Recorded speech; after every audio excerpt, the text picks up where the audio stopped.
Hello കൂട്ടുകാരെ, എൻ്റെ പുതിയൊരു വീഡിയോയിലേക്ക് എല്ലാവർക്കും സ്വാഗതം. ഇന്ന് നമ്മൾ സാരി ബ്ലൗസ് കട്ട് ചെയ്യുന്ന രീതിയാണ് കാണിക്കാൻ പോകുന്നത്.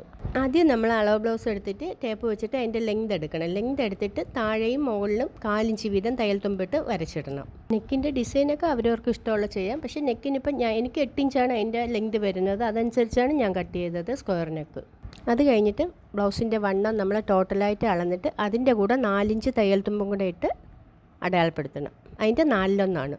ഞാനെടുത്ത ബ്ലൗസിൻ്റെ അളവെന്ന് വെച്ചാൽ 42ആണ്. 42+4 42+4 ആകുമ്പോൾ 46. അതിൻ്റെ 4/1 ഒരു സൈഡ് 11.5 ഇട്ടാണ് അടയാളപ്പെടുത്തേണ്ടത്. ഷോൾഡർ വീതി അളവ് ബ്ലൗസിനേക്കാളും കഴുത്തിൻ്റെ അവിടെയും കൈക്കുഴിയുടെ അവിടെയും 4 ഇഞ്ച് വീതം കൂട്ടിയിട്ട് കട്ട് ചെയ്യണം. അളവിൽ നിന്ന് നമ്മൾ 4 ഇഞ്ച് കൂട്ടുന്ന തയ്യൽ തുമ്പിനാണ്. ഈ 4 ഇഞ്ച് 4 സൈഡിൽ ഓരോ ഇഞ്ച് വീതം വരുമ്പോൾ നമുക്ക് ആവശ്യത്തിന് എപ്പോൾ വേണമെങ്കിലും തയ്യൽ പൊളിച്ചിടാനായിട്ട് ഇട്ട് തയ്ക്കാം. അടുത്തത് സ്ലീവാണ് കട്ട് ചെയ്യാൻ പോകുന്നത്. സ്ലീവ് കട്ട് ചെയ്യുന്നതിന് അളവ് ബ്ലൗസിൻ്റെ സ്ലീവ് എടുത്തിട്ട് അതിൽ നിന്ന് 1.5 ഇഞ്ച് കൂട്ടി വരച്ചിട്ട് കട്ട് ചെയ്യണം.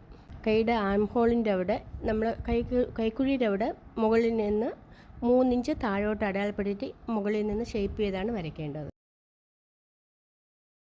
ഫ്രണ്ട് കട്ട് ചെയ്യുമ്പോൾ ഫ്രണ്ട് കട്ട് ചെയ്യാനുള്ള പീസ് എടുത്ത് വെച്ചിട്ട് അതിൻ്റെ പുറത്ത് ബാക്ക് പീസ് നമ്മൾ കട്ട് ചെയ്തില്ലേ ആ പീസ് എടുത്ത് വെച്ചിട്ട് താഴേന്ന് 1.5 ഇഞ്ച് മടക്കിയിട്ട് വേണം അടയാളപ്പെടുത്താൻ.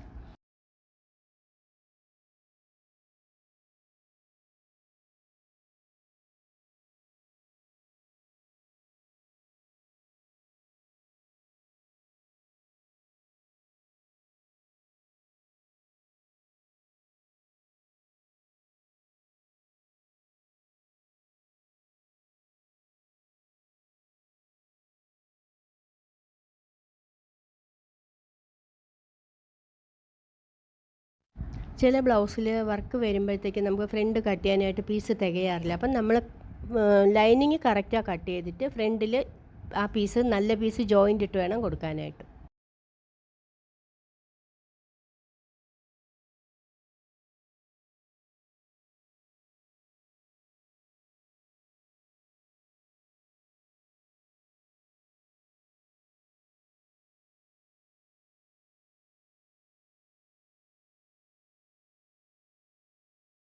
ബ്ലൗസിൻ്റെ ഫ്രണ്ടിൽ താഴെയായിട്ടൊരു പട്ട വരുമല്ലോ, അത് വന്നിട്ട് നമ്മൾ അളവ് മെഷർമെൻറ്റിലെ പട്ടയിൽ നിന്നും 4 ഇഞ്ച് താഴെയും മുകളിലും കൂട്ടിയിട്ട് വെട്ടിയാൽ മതി.